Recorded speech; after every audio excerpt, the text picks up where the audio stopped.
My dear student, इसके पहले हम लोगों ने 11 पॉइंट तक डिस्कस किए थे।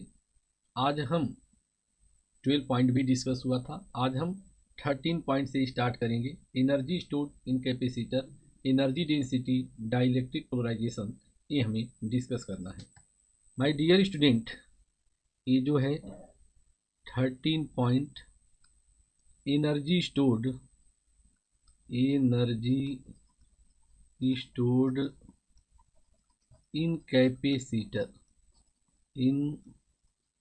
कैपेसिटर, जो कैपिटल यू से डिनोट करेंगे, and energy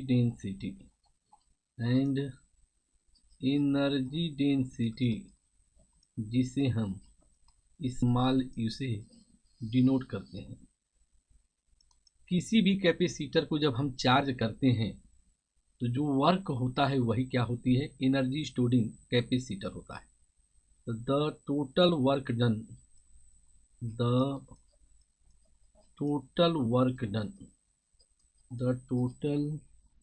work done in charging the capacitor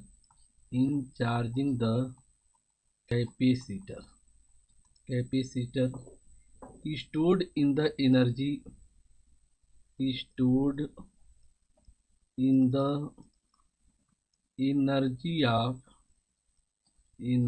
of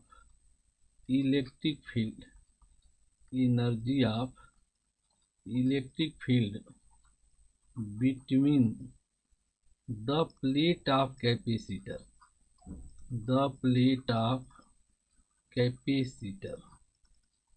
is called energy stored in the capacitor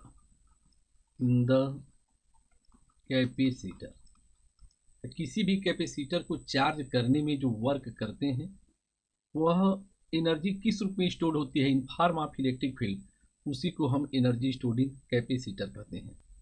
as charge plus dq is given to one plate of capacitor, then potential difference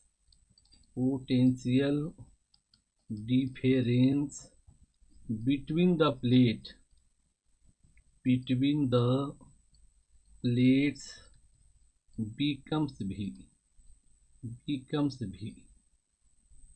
अब हम figure बनाते हैं। Suppose करो कि यह दो plate हैं, ये दो प्लेट हो गए कैपेसिटर की। इस प्लेट को, पहले प्लेट को हम प्लस dq चार्ज देते हैं, यहाँ चार्ज प्लस प्लस हो गया। दूसरे प्लेट पे चार्ज माइनस माइनस हो गया। यहाँ चार्ज कितना है, प्लस q है। दूसरे प्लेट पर कितना चार्ज है, माइनस q है। इसे हम अर्थ से कनेक्ट कर देते हैं। अर्थ से हमने कनेक्ट कर दिया। इलेक्ट्रिक फील्ड लाइन कहाँ से कहाँ चलेगी, प्लस से माइनस, प्लस से माइनस, प्लस से minus. This is the electric field हो गया। इनके बीच जो पोटेंशियल डिफरेंस हुआ, प्लेट के बीच कितना हुआ, भी हुआ, क्योंकि हमें पता है कि पॉजिटिव प्लेट का पोटेंशियल जो है निगेटिव प्लेट से क्या होता है, ज़्यादा होता है। अब जो है हम आगे बढ़ते हैं। जो वर्क मिला dw, वर्क किसके इक्वल होगा, charge into potential difference. Put v के जगह हम क्या पुट कर सकते हैं, q/c। तो जो हमें वर्क मिलेगा dw equal to dq into q/c। Integrating with proper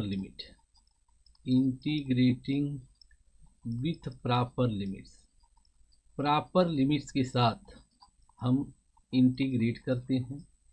तो यह integration dw integration 1/c q into dq, lower limit 0 and upper limit q। My dear student, dw का इंटीग्रेशन क्या होगा, w होगा। 1/c क्या है, कांस्टेंट है। इंटीग्रेशन में हमें पता है कि साहब कांस्टेंट से डर नहीं लगता, डर तो वेरिएबल से लगता है। तो इंटीग्रेशन हमें क्यू डी क्यू का करना होगा। तो क्यू डी क्यू का इंटीग्रेशन क्या हो गया, Q square by 2 lower limit Q and upper limit Q, 0 to q। हमें डिफिनिट इंटीग्रल में पता है एक बार आजा अपर लिमिट, तो अपर लिमिट क्या हो गई, क्यू स्क्वायर बाई 2, एक बार आजा लोअर लिमिट 0 स्क्वायर बाई 2। तो what is the formula of work done, work का क्या फार्मूला आया, क्यू स्क्वायर अपान 2c। तो माय डियर स्टूडेंट, हमने ये फार्मूला पा गया कि जो वर्क हमें मिलेगा वो किसके इक्वल मिलेगा, क्यू स्क्वायर अपान 2c।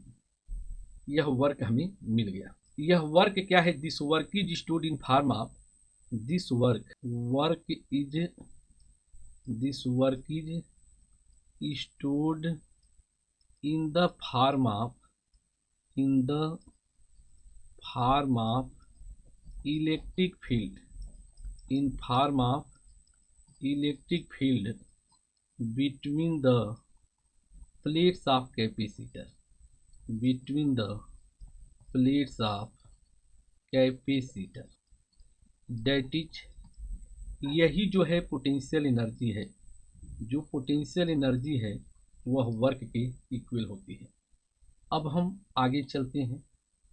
तो क्या मिला पोटेंशियल एनर्जी का, जो फर्स्ट फार्मूला मिला, U equal to Q square upon 2c, और यह इक्वेशन 1 मिला, यह इक्वेशन 1 मिला। पोटेंशियल एनर्जी का फर्स्ट फार्मूला मिला Q square upon 2c। Put, हम क्यू के जगह क्या पुट करेंगे, सी भी पुट करेंगे। इससे क्या मिलेगा, E equal to C V का whole square upon 2c। C square है, जो नेक्स्ट फार्मूला मिलेगा E equal to half C V square, एक फार्मूला ये मिला। माय डियर स्टूडेंट, अगर हम इसको लिखना चाहें, E equal to half C V into भी, बट हमें पता है कि ये जो सी भी है यही क्या है, चार्ज क्यू है। तो यू का एक जो थर्ड फार्मूला मिला, हाफ क्यू इंटू भी। तो यहाँ हम देख रहे हैं this time there are the 3 equation of potential energy.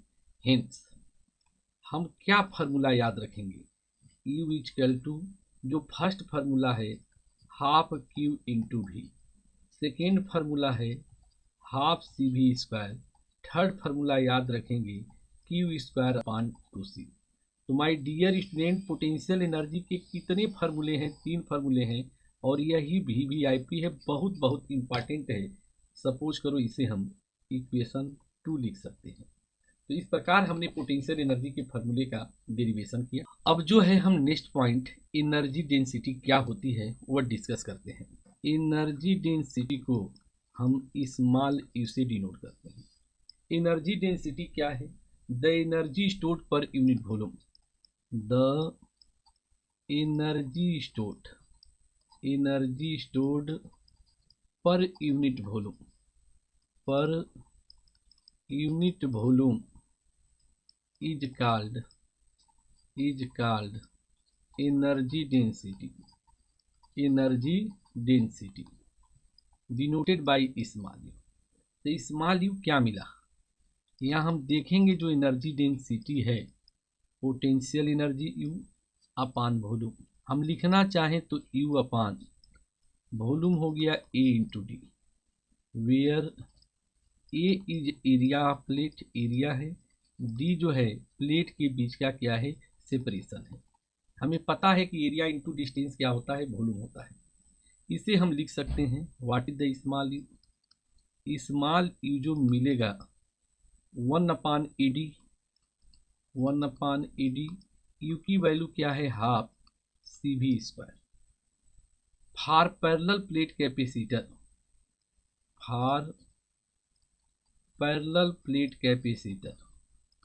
Parallel plate capacitor के लिए कैपेसिटेंस का क्या फार्मूला होता है, C equal to epsilon nought A by D, हम पढ़े थे। एंड पोटेंशियल डिफरेंस क्या होता है, ई इंटू डी। वैल्यू हम यहाँ पुट करेंगे, small E with the what 1/AD 1/2, सी की वैल्यू क्या है epsilon nought A by D, और भी की वैल्यू क्या है ई इंटू डी का होल स्क्वायर। इसे हम सॉल्व करते हैं, हम देखेंगे कि जो एनर्जी डेंसिटी की वैल्यू आती है, energy density 1/2 epsilon not E square होती है। और यह फार्मूला काफ़ी इंपॉर्टेंट हो जाता है, इस फार्मूले पर भी कभी कभी बोर्ड में क्वेश्चन आते हैं। माय डियर स्टूडेंट, कई बार एक क्वेश्चन आ चुका है आईआईटी में, नीट में, बोर्ड में भी दे देता है कि dimension of 1/2 epsilon not E square. This is the very very important point here. Dimensions of 1/2 epsilon not E square is एक क्वेश्चन है, क्या होगा। हमें ये पता है कि 1/2 एप्सिलॉन नॉट ई स्क्वायर, अगर हमें नहीं पता होता एनर्जी डेंसिटी है तो हम क्या करते, एप्सिलॉन नॉट की निकालते, इलेक्ट्रिक फील्ड का निकालते, उसका स्क्वायर करते और सॉल्व करते। कुछ नहीं करना, बिल्कुल आसान है। ये सही माने में क्या है, एनर्जी डेंसिटी है। ये है क्या, एनर्जी डेंसिटी है। एनर्जी डेंसिटी को हम क्या लिख सकते हैं, energy upon volume, energy upon volume. My dear student, पता है कि एनर्जी की डायमेंशन हमें पता है ml2 t-, वॉल्यूम की डायमेंशन क्या है, L⁻³ है। क्या एनर्जी डेंसिटी की डायमेंशन आएगी, m L-1 t-2 हम लिख सकते हैं। अब जो है हम इस पर क्वेश्चन डिस्कस करेंगे। एनसीईआरटी का क्वेश्चन है, कई बार वर्क डन भी पूछा जाता है, अभी हम नेक्स्ट डिस्कस करते हैं, बस पता होना चाहिए नोट के तौर पे। Note, work done by battery or source, work done by battery or source, battery या सोर्स से कितना वर्क होता है अगर निकालना हो तो work done by battery, battery से कितना वर्क आएगा, जस्ट पोटेंशियल एनर्जी का डबल होगा, मीन्स क्यू इंटू वी होगा, सी भी स्क्वायर होगा, either Q square by C होगा। अब यहाँ हम एक एनसीईआरटी का क्वेश्चन डिस्कस करेंगे। NCERT question number 2.10 page 88। यह एक एनसीईआरटी का क्वेश्चन है जो बेस्ड ऑन एनर्जी है। क्वेश्चन है, लिखो ये 10 पिको फैरड, ये जो है 10 पिको फैरड का कैपेसिटर है, ये 10 पिको फैरड, 10 पिको फैरड का कैपेसिटर है, is connected,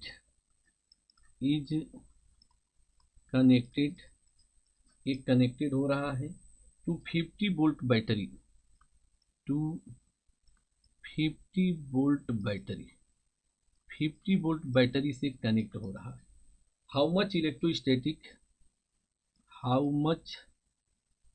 much electrostatic energy is stored, energy is stored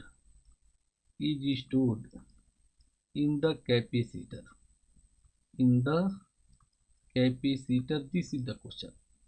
my dear student, जब भी हम क्वेश्चन को सॉल्व करते हैं तो बस हमें पता क्या होना चाहिए कि और इस दिल में क्या रखा है, तेरा ही दर्द छुपा रखा है। मैंने बहुत बार इस गाने को आपके सामने बताया। हमें देखना है कि क्वेश्चन में क्या दिया है। अगर हम गिवन लिख दें, सपोज करो क्वेश्चन 2 मार्क का है, अगर गिवन लिखते हो तो हाफ मार्क मिल जाएंगे। तो गिवन सी क्या है, 10 पिको फैरड है। फिजिक्स को एसआई पसंद है, हमें पता होना चाहिए फिजिक्स को क्या पसंद है, एसआई। तो 10 इंटू 10⁻⁻12 फैरड हो गया। पोटेंशियल डिफरेंस क्या दिया है, 50 वोल्ट, एसआई में ही दिया है। हमें पता है एनर्जी का जो फार्मूला है एच, यू इक्वल टू क्या होगा, half C into V square, तो हाफ हो गया, 10 इंटू 10⁻⁻12 हो गया, भी के जगह 50 का होल स्क्वायर हो गया। ये सॉल्व करेंगे तो 1.25 10⁻⁻8 जूल इसका आंसर है इस क्वेश्चन का।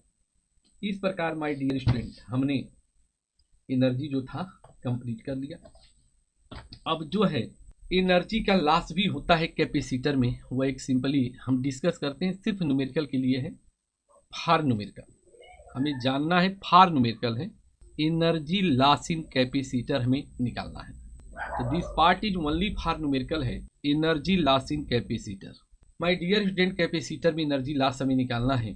सपोज करो कि हमारे पास दो कैपेसिटर हैं, हम दो कैपेसिटर ले लें, ये फर्स्ट कैपेसिटर है और यह सेकेंड कैपेसिटर है। इसके पॉजिटिव प्लेट को इसके पॉजिटिव प्लेट से, निगेटिव प्लेट को हम निगेटिव प्लेट से कनेक्ट करते हैं।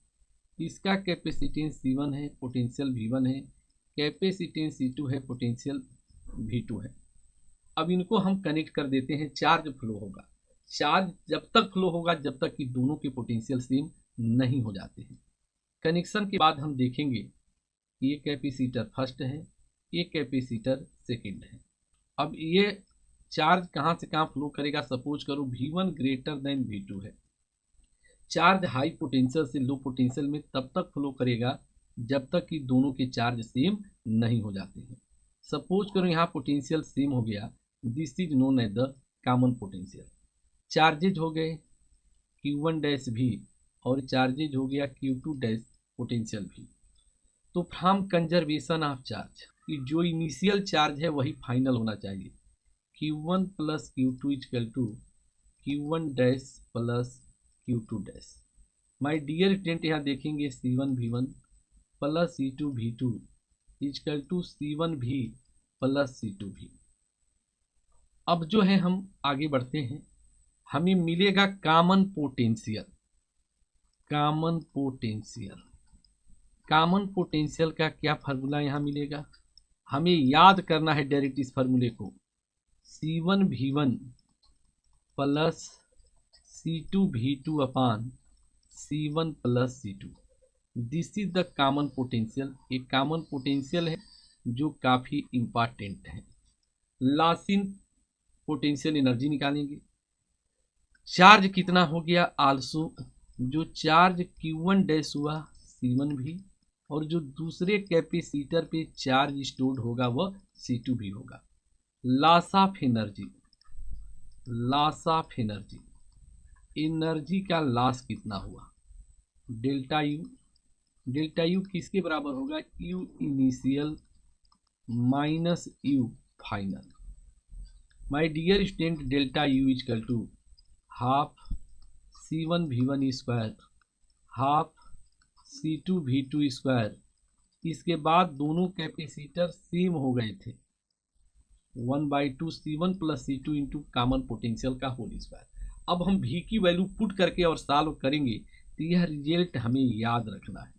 डेल्टा यू क्या होगा, C1 C2 अपान 2 C1 plus C2 into V1 minus V2 का whole square.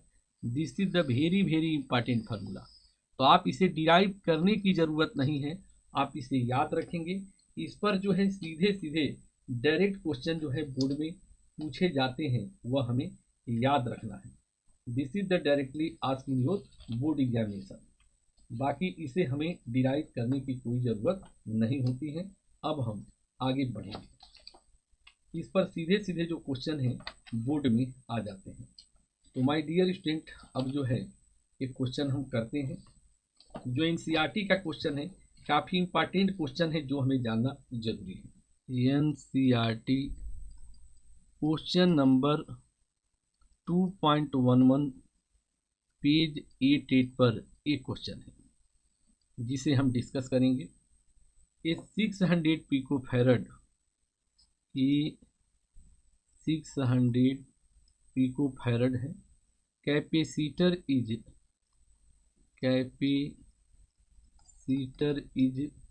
Charge by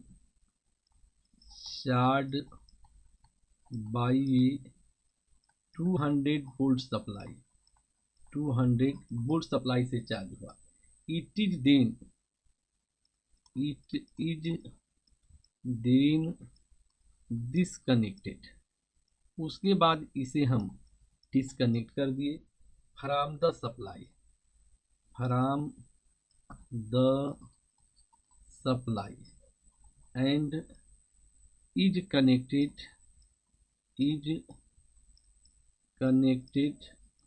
two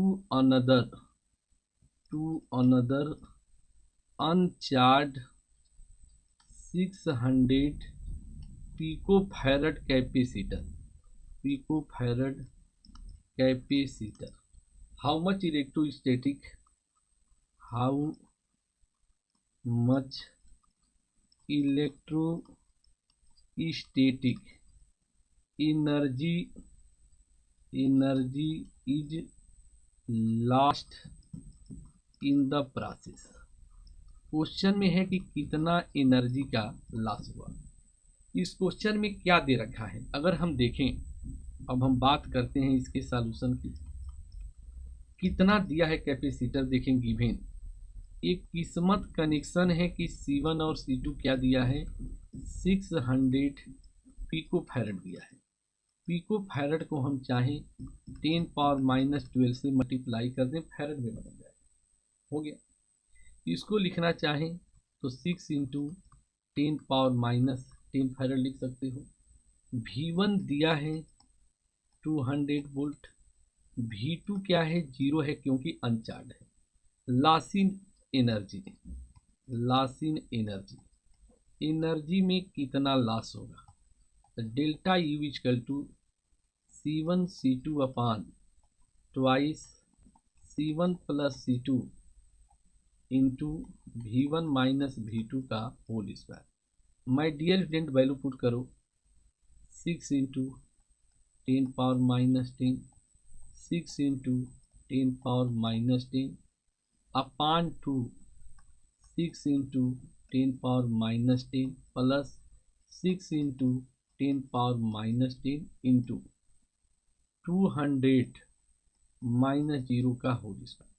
एक कैलकुलेशन जो आएगा 6 × 10⁻6 जूल की एनर्जी लॉस होती है। इस प्रकार यह न्यूमेरिकल क्या है, यही कंप्लीट हो जाता है। तो ये हमने पढ़ा। अब जो है हमें पढ़ना है डाइलेक्ट्रिक्स एंड पोलराइजेशन में, तो वह हम सीखने की कोशिश करेंगे कि डाइलेक्ट्रिक और पोलराइजेशन का क्या इफेक्ट पड़ता है, ये हम देखेंगे। 13 पॉइंट तक कंप्लीट हुआ। अब हम आगे बढ़ते हैं। 14 पॉइंट सिर्फ न्यूमेरिकल के लिए इंपॉर्टेंट है, 14, और यह जो है सिर्फ न्यूमेरिकल के लिए। Effect of inserting A dielectric, effect of inserting A dielectric between the plate of capacitor, between the plates of capacitor। ये जो पॉइंट है इस पर न्यूमेरिकल बनते हैं, ये हम डिस्कस करेंगे। नो डाइलेक्ट्रिक, सपोज करो बात एयर की है, नो डाइलेक्ट्रिक, कोई डाइलेक्ट्रिक नहीं है।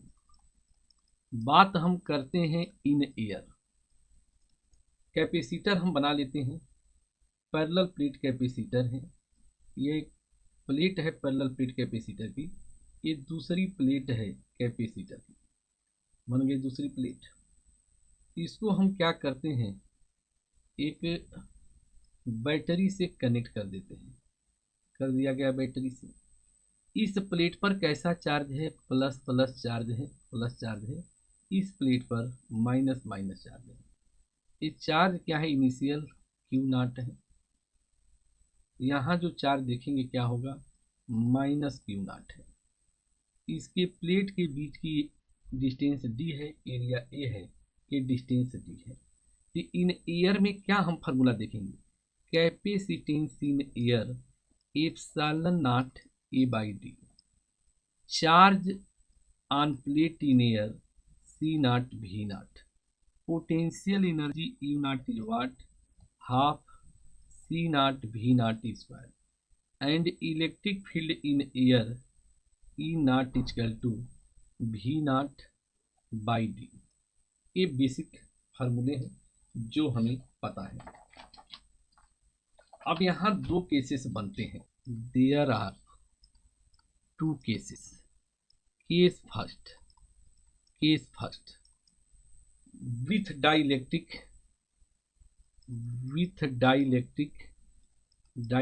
है, with dielectric battery connected. Battery क्या है? कनेक्ट है। बैटरी कनेक्टेड है। अगर बैटरी कनेक्ट होगा तो क्या मिलेगा? अब हम इसका सिंपल फिगर बनाते हैं। वही फिगर है। ये फर्स्ट प्लेट है, बन गई फर्स्ट प्लेट। ये जो है सेकेंड प्लेट है, सेकेंड प्लेट भी बन गई। इनके बीच एक डाइलेक्ट्रिक स्लैब हम क्या करते हैं? इंट्रोड्यूस कर देते हैं। एक डाइलेक्ट्रिक स्लैब इंट्रोड्यूस कर देते हैं। स्लैब है, डाइलेक्ट्रिक कांस्टेंट के है। बैटरी को हम कनेक्टेड रखते हैं। बैटरी को यहाँ कनेक्टेड रखते हैं, प्लस से माइनस से बैटरी को हमने कनेक्ट कर दिया। यहाँ चार्ज अब प्लस क्यू हो गया, ये चार्ज माइनस क्यू हो गया। पोटेंशियल वोल्टेज यहाँ कांस्टेंट रहेगा। तो इस केस में हम देखेंगे क्या होगा जब बैटरी कनेक्टेड है। मतलब क्या है कि वोल्टेज रिमेन्स कांस्टेंट। वोल्टेज क्या होगा? कांस्टेंट होगा। माय डियर स्टूडेंट, जब डाइलेक्ट्रिक स्लैब इंट्रोड्यूस हुआ तो कैपेसिटेंस क्या होगा? के epsilon nought A by D. इसका मतलब कि कैपेसिटेंस कितने टाइम बढ़ गया? सी इक्वल टू के इंटू सी नॉट। यही पूछता है कि इस केस में कैपेसिटेंस क्या होगा? के टाइम इंक्रीज हो गया। चार्ज क्या होगा? जो चार्ज क्यू है सी इंटू वी नॉट। हम देखेंगे सी के जगह क्या लिख सकते हैं? K into C naught V naught. इसका मतलब कि चार्ज भी कितना टाइम बढ़ेगा? के टाइम इंक्रीज हो जाएगा। ये दूसरा इंपॉर्टेंट बन गया। थर्ड है पोटेंशियल एनर्जी में क्या होगा? तो U equal to half C V naught square. Capacitance कितना टाइम इंक्रीज किया? K time. वोल्टेज क्या है? कांस्टेंट है। इसका मतलब कि पोटेंशियल एनर्जी भी कितने टाइम इंक्रीज होगा? के टाइम इंक्रीज हो जाएगा। सिर्फ एक ही कांस्टेंट होगा एंड इलेक्ट्रिक फील्ड नहीं चेंज होगा, क्योंकि पोटेंशियल क्या है? कांस्टेंट है। V naught by D, this remains the constant. ये केस फर्स्ट है। ये काफी इंपॉर्टेंट क्वेश्चन होता है कि डाइलेक्ट्रिक है लेकिन बैटरी कनेक्टेड है, मींस वोल्टेज कांस्टेंट है। कैपेसिटेंस के टाइम इंक्रीज होगा, चार्ज के टाइम इंक्रीज होगा, पोटेंशियल एनर्जी के टाइम इंक्रीज होगी, इलेक्ट्रिक फील्ड कांस्टेंट रहेगी। ये हमने डिस्कस कर दिया। अब जो है सेकेंड केस की हम बात करते हैं। Second case, case 2, battery disconnected after charging. After charging, charging के बाद बैटरी डिसकनेक्ट है and dielectric slab is inserted. Dielectric slab को हम इंसर्ट करा दे रहे हैं। तो हम क्या देखेंगे कि जो हमारी एक प्लेट ए था, मान लो ये फर्स्ट प्लेट है, दूसरा प्लेट ए था, ये सेकेंड प्लेट है। बैटरी को हमने डिस्कनेक्ट कर दिया। डाइलेक्ट्रिक स्लैब को हम क्या कर दिए? इनके बीच हम इंसर्ट कर दिए। एक ये जो है इंसर्ट हो गया, डाइलेक्ट्रिक इंसर्ट हो गया। चार्ज यहाँ प्लस क्यू है, ये चार्ज क्या है? माइनस क्यू है। इस केस में हम देखेंगे सिर्फ चार्ज कांस्टेंट रहता है। क्या कांस्टेंट रहता है?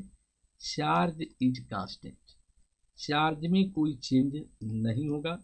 मीन्स क्या है? Q equal to Q not.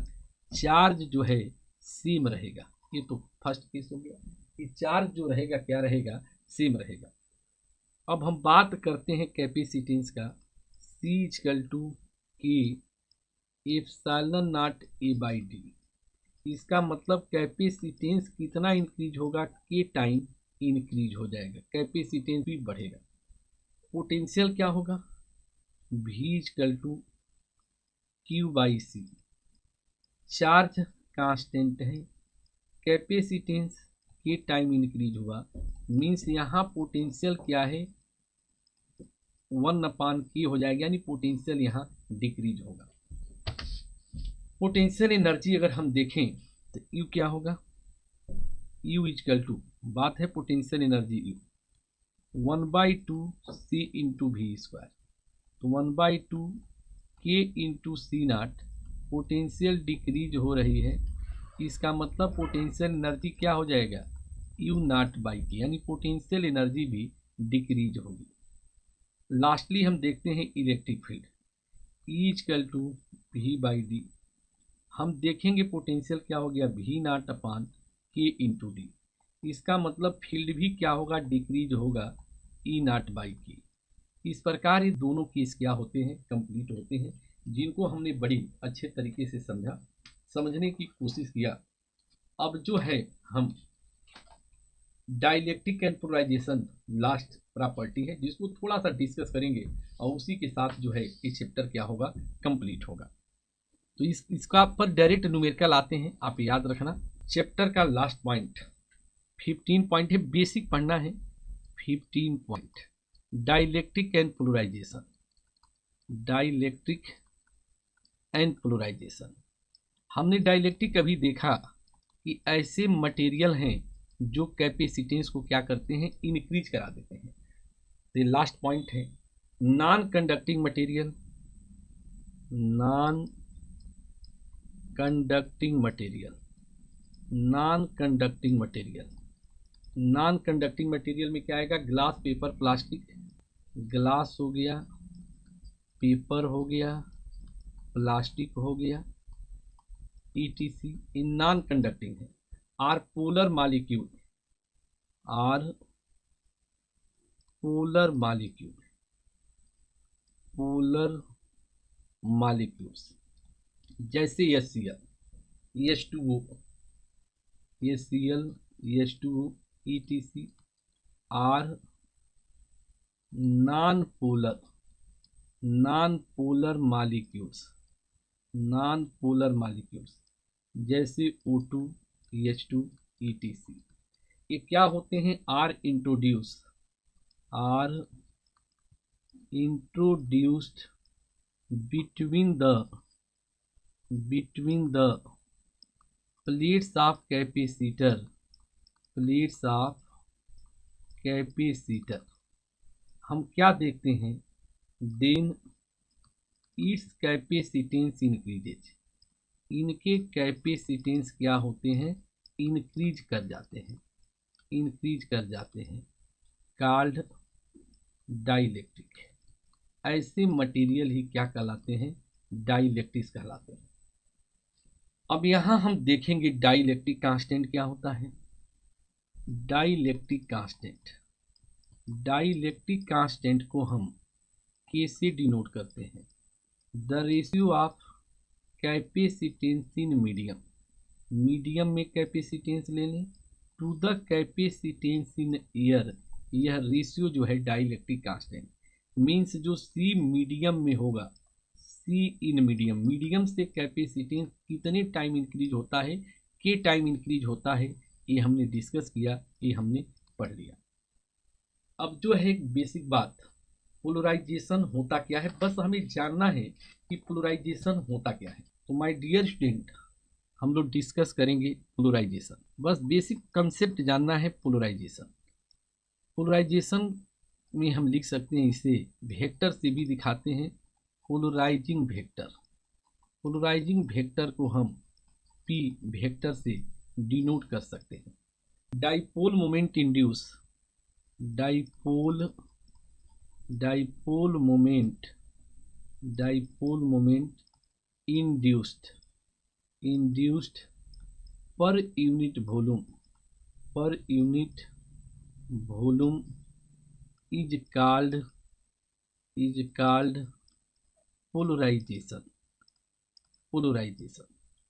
Suppose करो कि कोई एक रेक्टेंगुलर डाइलेक्ट्रिक लेते हैं और इस पर हम फील्ड अप्लाई कर देते हैं। सपोज करो एक रेक्टेंगुलर क्या है, डाइलेक्ट्रिक है, इस पर हम फील्ड अप्लाई कर देते हैं। फील्ड अप्लाई करने से क्या होगा, सारा निगेटिव चार्ज यहाँ आ जाएगा, पॉजिटिव चार्ज यहाँ आ जाएगा। ये स्लैब का थिकनेस क्या है, L है, ये जो है इसका एरिया है, ये क्या है, एरिया है। अब यहाँ हम कितना इंड्यूस चार्ज डेवलप हुआ, इंड्यूस चार्ज पर यूनिट एरिया, मीन्स हम कह सकते हैं इंड्यूस सरफेस चार्ज डेंसिटी। मतलब क्या है, ये किसके इक्वल होगा, इसे हम सिग्मा पी से डिनोट करते हैं। तो क्यू इंड्यूस, जो चार्ज इंड्यूस हुआ पर यूनिट एरिया, इसका मतलब कि जो क्यू इंड्यूस हुआ, इंड्यूस चार्ज इसके इक्वल होगा sigma P into area. Induced dipole moment, induced dipole moment, induced dipole moment, induced dipole moment जो है किसके इक्वल होगा, क्यू इंड्यूस, जो चार्ज इंड्यूस्ड हुआ into distance between negative and positive charges. My dear student, अब हम आगे चलते हैं। इंड्यूस्ड डाइपोल मोमेंट की जो वैल्यू आई sigma P into L. Therefore what is polarisation, polarisation क्या है, induced dipole moment, induced dipole moment upon volume, induced dipole moment upon volume. Induced dipole moment क्या है, sigma P L upon L, L L cancel equal to sigma P. इसका मतलब क्या हुआ कि जो पोलराइजेशन है वह किसके इक्वल होता है, polarization is equal to induce surface charge density, induce surface charge density के इक्वल होता है। ये हमने देखा। For linear isotropic, for linear isotropic, linear isotropic के लिए ये जो पोलराइजेशन है directly proportional electric field, polarization vector is directly proportional electric field vector. जैसे साइन हटेगा P equal to chi into E आएगा। काई एक नया सिंबल है, where this symbol is known as the काई इलेक्ट्रिक ससेबिलिटी। क्या हम कहेंगे, दिस इज इलेक्ट्रिक ससेप्टिबिलिटी, इसे इलेक्ट्रिक ससेबिलिटी कहते हैं। थोड़ा सा पार्ट और दिया है कि डिस्प्लेसमेंट वेक्टर, या एनसीईआरटी के एडिशनल में दिया है, जानना होता है डिस्प्लेसमेंट वेक्टर क्या है। This is also important point. The quantity, बस सिंबल हमें जानना है, the quantity epsilon not E plus P is called electric displacement vector, electric displacement vector, electric displacement vector कहते हैं। इसे हम डी से डिनोट करते हैं। My dear student, D equal to क्या सिंबल है, epsilon not E plus P. इसी क्वांटिटी को हम क्या कहेंगे, इलेक्ट्रिक डिस्प्लेसमेंट वेक्टर कहते हैं। बट हमने पढ़ा था कि जो P है वह काई इंटू ई होता है, तो इसे हम क्या लिख सकते हैं, डी को epsilon not E vector plus chi E vector. एक फार्मूला बन सकता है डिस्प्लेसमेंट वेक्टर का, epsilon nought plus chi into E. तो अगर पूछ दिया जाए एग्जाम में what is the displacement vector, तो क्या बताओगे, the quantity epsilon nought T plus P is called displacement vector. Last important formula है, कितना चार्ज इंड्यूस हुआ, तो इंड्यूस चार्ज अभी डायरेक्ट सिलेबस में पढ़ना है। इंड्यूस चार्ज, जो चार्ज इंट्रोड्यूस हुआ Q I equal to Q initial charge 1 minus 1 by K क्या है, डाई इलेक्ट्रिक कांस्टेंट है। इस प्रकार माय डियर स्टूडेंट, ये जो चैप्टर 2 है कंप्लीट होता है। हमें विश्वास है ये आपके लिए बहुत यूजफुल होगा। Thanks student, okay bye.